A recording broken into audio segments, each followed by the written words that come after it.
Live mula sa GMA Network Center, 20 taon nang nakatutok, 24 oras.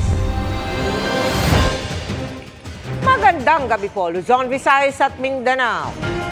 Nagsigawan at muntik pang magpang-abot sina Senador Alan Peter Cayetano at Senador Juan Miguel Zubiri sa sesyon ng Senado kagabi. Ang tensyon nag-ugat sa resolusyong nagbumungkahi kung saang distrito isasama ang mga Embo Barangay na inilipat sa Taguig mula po sa Makati. Habang wala kasi ito, hindi makakaboto ang mga botante sa lugar ng kanilang kongresista sa darating na eleksyon. Ang kinahinatnan ng pagtatalo sa pagtutok ni Mav Gonzales. Under the rules, you have 1 day. No, don't give me that. Then, pare, pag lugar mo, ilang beses ka nakiusap sa akin eh. Huwag mo ako sigawan. Ilang beses ka rin nakiusap pa. Hanggang doon na. Nag-abroad ka ba eh? Anong gusto mo? Anong gusto mo? Gusto mo? Halos magpang-abot sina Senador Alan Peter Cayetano at Senador Juan Miguel Zubiri sa sesyon ng Senado kagabi. Nang lalong uminit ang sigawan, inawat na sila ni Senador JV Ejercito at Senate Sergeant at Arms Roberto Angcan. Tumakbo naman si Senadora Pia Cayetano at niyakap ang nakababatang kapatid. Sindak ka na sindak dito eh. Bakit? Sisigawan mo ako ng pakialam mo. Wala akong pakialam sa pumoto dun eh. Sinabi mo yun. Interest mo lang iniisip ko eh. Gusto mo ano mo kami? Sabi ko sa'yo, sabi ko pare baka pwede makiusap. This is too important. Ang pinagtatalunan ng dalawang senador, ang Senate Concurrent Resolution No. 23 na iniakda ni Cayetano para sa tinatawag na mga Embo Barangays o Enlisted Men's Barrios. Ang lugar, dating sakop ng lungsod ng Makati, pero sumailalim sa isang territorial dispute at sa desisyon ng Korte Suprema noong 2022, inilipat ang jurisdiction sa kanila sa lungsod ng Taguig. Gayunman, wala pang batas na nagsasaad kung saang congressional district sa Taguig kasama ang Embo Barangays. At habang wala pa ito, sinabi ng COMELEC na hindi makaboboto ang mahigit 200,000 rehistradong botante doon para sa kanilang congressman sa darating na eleksyon. Sa sesyon kagabi, hiniling ni Cayetano na talakayin ang resolusyong nagbumukahi kung saang distrito isasama ang bawat Embo Barangay dahil urgent daw ang sitwasyon at malapit na ang filing ng Certificate of Candidacy. Pero kwenisyon nito ni Zubiri. This was not in the daily agenda, and this particular issue is on the disenfranchisement of these 10 Embo Barangays. However, Your Honor, I'm trying to get in touch with our colleague who is from Makati, and I do not know, does this have any implication to Senator Binay's I can state for the record, Mr. President, it has nothing to do with Makati anymore. Because all of these barangays are now under Taguig, being administered by Taguig, and the problem is they'll not be able to vote for any... Ask for just a 1-minute suspension, she's calling. 1 minute suspension lang, Mr. At dito na nagsimula ang hamunan at mainit na pagtatalo ng dalawa. Pagbalik ng sesyon, kalmado na ang dalawa. If I raised my voice, it's because, it didn't have to go that way, and I apologize if I raised my voice. Okay? Ang akin dyan, if it will help you, maybe we can pass this, we can take it up tomorrow. We did give due courtesy to Senator Nancy, even if this involves barangays that are no longer part of Makati, but because the chair thought it used to belong to Makati, we cleared it with her. The response was, she can confirm or deny the same tomorrow. It has nothing to do with Makati because it has everything to do with Taguig. 1998 ko pa kasama si Senate President Zubiri. So siguro we're entitled one heated argument, which is tonight. Sa huli, nagbati at nagyakapan ang dalawang senador. Inadopt na rin ng Senado ang resolusyon na hindi naman isang batas kundi naghahayag lamang ng sentimiento ng mga senador. Kanina, nakuha pang magbiro ni Zubiri nang madaanan si Senador Nancy Binay. Sabi ni Zubiri, miscommunication lang ito na naiwasan sana kung may konsultasyon sa mga senador. Nung in-explain naman niya, it's just a mere request of Congress, then okay. We already agreed that what happened. We already agreed that I think we shouldn't let our emotions run wild. Tumanggi ng magkomento sa issue si Cayetano. Pinuntahan ng GMA Integrated News ang Embo Barangay sa Taguig at nagpahayag ang mga residente roon ng pag-aasang makakaboto sila para sa kanilang kongresista. Nasanayan naman natin na tuwing butuhan may congressman. First time namin na Imbo pala walang congressman. Parang ang pangit naman. Anong pangit? Na hindi kami pwedeng Hindi kami pwedeng pumunta ng congressman. Sabi ng COMELEC, hihintayin nila ang pasya ng Kongreso tungkol dito. Para sa GMA Integrated News, Mav Gonzalez, nakatutok, 24 oras. Kinumpirma ni Alice Go sa executive session ang isang personalidad na iniuugnay sa operasyon ng iligal na pogo. Gayun din ang isang teoryang napag-usapan sa Senado. Tingin naman ng isang senador, may mastermind sa likod nito. Nakatutok si Mav Gonzalez. There was one crucial personality confirmed by Guo Huaping. This corroborates a theory that the committee shared a month ago. Yan pala ang sinasabing napala ng Senado nang pagbigyan ng hiling ni Alice Go na magkwento sa isang executive session. Pero dahil confidential nga ang ganyang sesyon, hindi na idinetalye ni Senadora Risa Hontiveros kung anong teorya ito o kung sinong personalidad ang kinumpirma. Hindi rin naman siya kontento sa mga pahayag ni Go. Umaasa naman si Senador JV Ejercito na may makuha silang impormasyon kay Go. Nagtutugmaan niya ang mga sinasabi ni Go nung executive session. Tingin ko may mga mastermind talaga sa likod, no? Yung ganito kalaking operation. Importante lang sabihin niya sana kung sino. Pero sa ngayon, hindi pa niya masabi kung pwedeng maging state witness si Go. Ang state witness sa pagkakaalam ko yung least guilty. Kung ba ituturo niya kung sino ang most guilty, then sa DOJ kung tingin nila pwede siyang maging state witness. Kung ituturo niya kung sino talaga ang mga mastermind. Samantala, iimbitahan sa susunod na pagdinig ng Senado si dating PNP Chief Benjamin Acorda at iba pang PNP official kaugnay ng larawan kasama ang ilang personalidad na iniuugnay sa Pogo. We deem it important to give them a platform to respond in the interest of fairness. General Acorda gave us the assurance, members of the Council of Chiefs, na wala siyang ginagawang masama. At hindi siya yung Chief PNP na tinutukoy. Dahil nga, pinawalang bisa naman din ng source of information, di ba? Si General Villanueva. Na-lift na rin ng komite sa Senado ang contempt order laban kay Sheila Go, kapatid umano ni Alice, at ipinauubaya na ang kustudiya niya sa Bureau of Immigration. Para sa GMA Integrated News, Mav Gonzalez, nakatutok, 24 oras. Nanindigan si dating PNP Chief Benjamin Acorda Jr. na di siya nasangkot sa kahit anong operasyon ng Pogo. Kasunod yan ng lumutang na larawan sa Senado kung saan kasama niya ang ilang personalidad na konektado sa Pogo. Nakatutok si June Veneracion. Nang ilabas sa Senado ang litratong ito ni dating PNP Chief Benjamin Acorda Jr. kasama ang ilang personalidad na inuugnay sa illegal na Pogo. Nasaktan si Acorda. Talagang masakit because for 37 years I tried to keep my records clean, pero just for one picture or many pictures and with so many innuendos nasira agad, pero kasama na yan sa serbisyo. Git niya, hindi umano siya kailanman nasangkot sa operasyon ng illegal na Pogo at iba pang illegal na transaksyon. Siya pa nga umano ang nagutos na i-raid ang Pogo sa Banban Tarlac nitong Marso. I never tolerated or transacted illegal activities with my friends. Kung lumapit man sila kung may tutulong para sa bayan yan at saka kung anong mga dapat na pag-usapan, legal lang ako. Hindi ako nakikipag-transact sa illegal. Ang PAGCOR official na si retired Brigadier General Raul Villanueva ang nagsabi nitong September 17 na may mga unverified intel report na isang ex-PNP chief ang tumulong kay Go at nasa payolo pa niya umano. Sa muli niyang pagharap sa Senado kahapon, humingi siya ng paamanhin sa mga dating PNP chief na naapektuhan ng kanyang sinabi. I can face anybody squarely, eye to eye, without flinching an eye. Masabi ko, malinis po tayo dyan kay Alice Go, wala tayong pakialam dyan. Sa pagtakas niya, hindi rin ako tumatanggap ng pera sa kanya. Sinabi na ng Senado na iimbitahan nila si Acorda sa susunod na hearing. Handa namang humarap si Acorda, bagamat di pa nakakatanggap ng imbitasyon mula sa Senado. Para sa GMA Integrated News, June Veneracion, nakatutok, 24 oras. Nauwi umano sa ilang beses na pangahalay ang pambobola ng isang gwardya sa nakilala niyang menor de edad online. Arestado ang suspect habang nasagip ang estudyanteng ipinuslit umano sa motel. Nakatutok si John Consulta. Exclusive. Paspasang kinakyat ng mga ahente ng NBI-NCR ang ikatlong palapag ng model na ito sa Taguig. Ang kwartong ito, mabilis na sinira.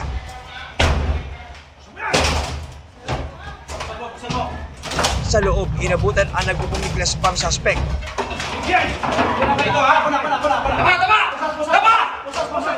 Nasagip naman ang biktimang 16 anyos at isang senior high school student. Sa investigasyon ng NBI, nagkakilala ang 29 anyos na suspect at biktima sa isang dating app, kung saan nagpakilalang isang musician ng suspect. Binola at inakit umano ng suspect ang minor de edad na biktima at nauwi sa ilang beses na panghahalay. From dating app, ipapalipat niya sa Instagram at doon sila nag-umpisa ng mga intimate exchange of text messages hanggang nung talagang naloko na niya itong minor ay nagkita sila sa isang motel at doon na nagkaroon ng pag-aabuso. Ayon pa sa NBI, gumawa pa ng diskarte ang suspect para may pasok sa motel ang kanyang minor de edad na biktima. Sinabi niya na papagawa sila ng fake ID na palalabasin na of legal age na yung victim. So dahil sa panloloko niya, na-consummate yung panghahalay niya sa bata at nung pag-uwi ng bata, nag-alala yung mga magulang at doon na nga na laman na may nangyari. Sinisika pa namin makuha ang panig ng suspect na naharap sa reklamong rape at child abuse. Gawain niya ito dahil ayon sa investigation natin, marami na siya naging biktima ng mga minors. Ipapatawag natin itong mga victims dito sa office para ma-interview din at mapagsampa tayo ng mga additional charges. Para sa GMA Integrated News, John Consulta, nakatutok, 24 oras. Certified urgent o pinamamadali na ni Pangulong Bongbong Marcos ang panukaling budget para sa 2025. Target yang ipasa ngayong araw, bagamat kailangan pang ipasa sa plenaryo ang budget ng Office of the Vice President na hindi pa rin sinisipot ng bise o sino man sa kanyang opisina. Nakatutok si Ivan Mayrina. Nang maglatag ang Legislative Executive Development Advisory Council o LEDAC ng mga prioridad na panukala kanina, may mahalaga silang isinaalang-alang. Kagabi pa kasi sinertipikahan ni Pangulong Bongbong Marcos na urgent ang pagpasa sa 5.3 trillion pesos sa national budget para sa 2025. At dahil huling araw ng sesyon ng Kongreso ngayong araw, bago mag-adjourn sa September 28, may pangako ang Kamara. May tatapos natin itong gabi dahil sa pagka-certify ng Malacanang urgent po itong batas na ito po. Kapag nakalusot sa Kamara, ay saka ito bubusisiin ng Senado bago pag-isahin ang bersyon ng parehong kapulungan sa Bicameral Conference Committee. Pagkatapos ay saka lang ito palalagdaan sa Pangulo para maging ganap na batas. Sa ngayon, on schedule ang mga pagdinig sa komite ng Senado at minaasahan namin na ito'y maaprubahan ng may sapat na panahon para ito'y mabasa at ma-review ng Pangulo. Isang isyong kailangan resolbahin ay ang panukalang budget ng Office of the Vice President na hindi na idinipensa sa budget hearing at kalaunay hindi na rin sinipot ni VP Sara o ng kanyang mga kinatawan. Humantong na nga ito sa panawagan ng ilang kongresista magbitiw na si Duterte kung ayaw gampanan ang tungkulin bilang vice-presidente dahil sa hindi pa rin pagsipot hanggang kanina. What will happen po pag hindi siya dumating, si Vice President? Abangan ang susunod na kabanata sa saba. Pero hindi, sa totoo lang po, we will take this matter up shortly and you will soon be informed of its resolution po. Before tonight's end, we will come to a resolution. Mahigit 2 billion pesos ang hinihing budget ng OVP. Pero mahigit 733 million pesos lang ang inaprobahan. Kasunod ng tensyonadong paghaharap ng bise at ilang kongresista at hindi na pagsipot ng bise sa mga sumunod na budget hearing. Gayunman ang pagtatapyas ay dahil umano sa mga programa ng bise na ginagawa na rin ng ibang kagawaran. Mahigit 6 milyong pisong pondo para sa medical assistance sa mga mahihirap ang inilipat na sa Department of Health. Halos ganyan din kalaki ang pondo para sa tulong tulad ng pampalibing, transportasyon at iba pang pang-ayuda sa mahihirap na inilipat naman sa DSWD. Bukod sa budget, priority ding may sa batas ngayong taon ang amendment sa EPIRA na layong pababain ang presyo ng kuryente. Ngayon din ang amendment sa mga batas kaugnay ng Universal Healthcare at Agrarian Reform Program. Pati batas na lilikha sa Department of Water at batas para sa mas matagal na pag-upa ng mga dayuhan sa mga ari-arian. Para sa GMA Integrated News, Ivan Mayrina, nakatutok, 24 oras. Dahil umano sa love triangle, brutal na pinatay ng 5 tao ang sarili nilang kaibigan. Ang bangkay, itinapon lamang sa Poso Negro. Narito ang eksklusibo kong pagtutok. Magkakasunod na ni-raid ng Pasig Police ang magkakahiwalay na target.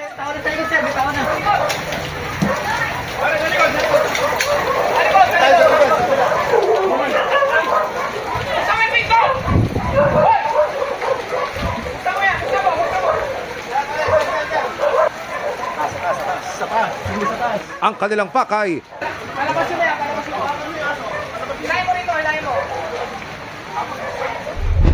dakpin ang grupong wanted sa kasong murder. Dapa. Listado ka. 4 sa mga suspect ang nadakip, 1 ang nananatiling at large. We were able to file a case of murder. Then 2 of them were arrested during the follow-up operations upon discovery of the crime. Then 1 is arrested to a separate operation, bypass operation. Yung isa rin na suspect, nahuli somewhere in Masbate. Ayon sa investigasyon ng pulisya, pinagtulungang sakalin at saksakin ng mga suspect ang biktima na kanila ring kaibigan. Ang tinitignang motibo, love triangle. Ito pong sumakal ito po yung karelasyon ngayon ng kanyang ex-girlfriend. So isa po sa pinag-aano natin yung jealous. So nagsiselos po siya kasi itong ating biktima ay gusto makipagbalikan doon sa kanyang kinakasama ngayon. Bukod sa sakal, sinaksak din daw ng screwdriver ang biktima. Binalot po ito sa kumot. After nun, doon po sa may septic tank, hinukay nila. At may butas po yun, doon po nila sinuto itong ating biktima. And then, sinemento. Sa pamamagitan ng isang informante, natukoy ng pulisya kung saan ibinaon ang bangkay. Patuloy naming sinusubok na makuna ng panig ang mga suspect na ayon sa patuloy na pagsisiyasat ay nagawa rin daw ng krimen dahil pinagdudahan na rin nila ang biktima na informante ng pulisya. It was validated they are involved in illegal drug posing. Para sa GMA Integrated News, Emil Sumangil, nakatutok 24 oras. Naniniwala ang Armed Forces of the Philippines na mas nakakabuti ang pananatili sa bansa ng missile launcher ng Amerika. Sa kabila yan ang pahayag ng China na pang-uudyok umano ito ng gulo dahil may kakayahang umabot sa katimugang bahagi ng mainland China. Nakatutok si Chino Gaston. Sa isang paliparan sa Ilocos Norte, nakapwesto ang isang missile system ng Amerika, ang Typhoon Mid-Range Capability o MRC missile launcher ng US. Dinala sa Pilipinas noong US-Philippine Balikatan Exercises noong Abril at hindi na inalis ng Pilipinas. Ang pananatili ng Typhoon launcher sa Luzon at sunod-sunod na pagbili ng barko, eroplano at iba pang armas ng Pilipinas, inalmahan ng China. Tinawag ng China ng pang-uudyok ng gulo at ugat daw ng arms race sa rehiyon. Bagay na sinagot ni Defense Secretary Gilberto Teodoro Jr. Kung sila nagsasabi may arms race, sila mas malaki, dapat sila magbigay ng halimbawa. Sirain nila yung nuclear arsenal nila, alisin nila yung ballistic capability nila, tibagin nila yung mischief reef, at saka yung ibang mga ginawan nila ng artificial na islands. Umalis sila sa West Philippine Sea. Nagsasabi sila ng arms race pagkatapos sila naman nauna. Mukhang hiwalay yung dila. Pero bakit nga ba nababahala ang China sa pananatili ng Typhoon missile launcher sa bansa? Ang launcher may kakayahang magpalipad ng cruise missiles na aabot hanggang 1,600 kilometers ayon sa ulat ng Reuters. Kung titingnan sa mapa, nasa loob ng strike range nito ang katimugang bahagi ng mainland China at anumang parte ng West Philippine Sea. Para kay AFP Chief General Romeo Bronner, mas nakabubuti sa bansa na manatili ang missile launcher dito. If I were given the choice, I would like to have the Typhoons here in the Philippines forever. No? Dahil kailangan natin yan para sa depensa natin. Binanggit natin yung intention natin na kung pwede ay manatili yung Typhoons dito sa Pilipinas. And how did the US respond, sir, in well, wala pa. We're still waiting for their response. Sa ulat ng Reuters, ayon sa isang senior government official, wala pa raw plano ang Amerika na i-pull out ang mga ito. Dumalo kanina sina Secretary Teodoro at General Bronner sa pagbubukas ng Asian Defense and Security Expo sa Pasay City, kung saan tampok ang sari-saring makabagong armas gaya ng smart bombs, mga missiles, armored vehicles, surveillance systems at military drones.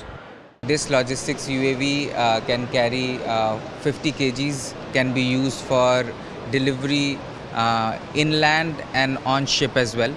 We attuned these drones to work in the sea, maritime, and more than 4 nodes can fly together and work together to execute a task.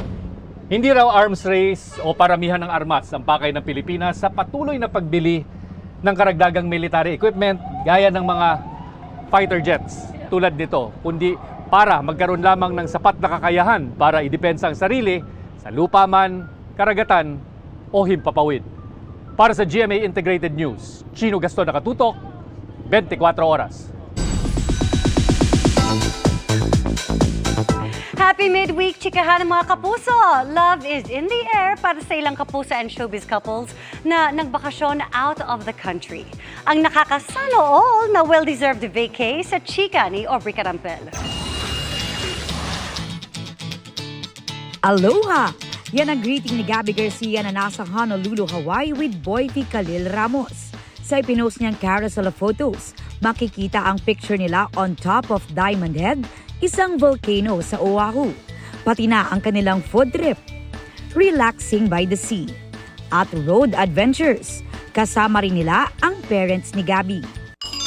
Sa Hong Kong naman ang getaway ng another sparkle couple na sina Mikey Quintos at Paul Salas. Sa Instagram nagpost si Mikey ng video while hugging each other na ang backdrop ay ang famous Victoria Harbour and Hong Kong skyline.